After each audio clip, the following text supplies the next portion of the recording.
Hey everyone, welcome to Gaming Explained. In today's video, I'm going to show you how to download solo leveling on iPhone. So let's get started. First, open the App Store.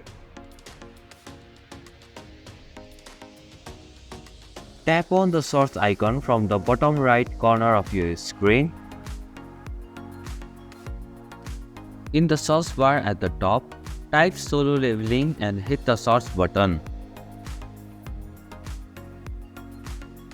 In the search results, you should see solo leveling listed usually at the top. Tap on the solo leveling game to open its details page.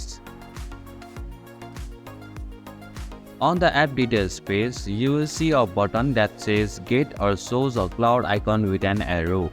Tap on it.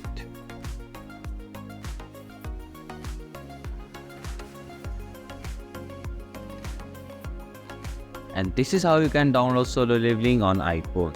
Thank you for watching Gaming Explained.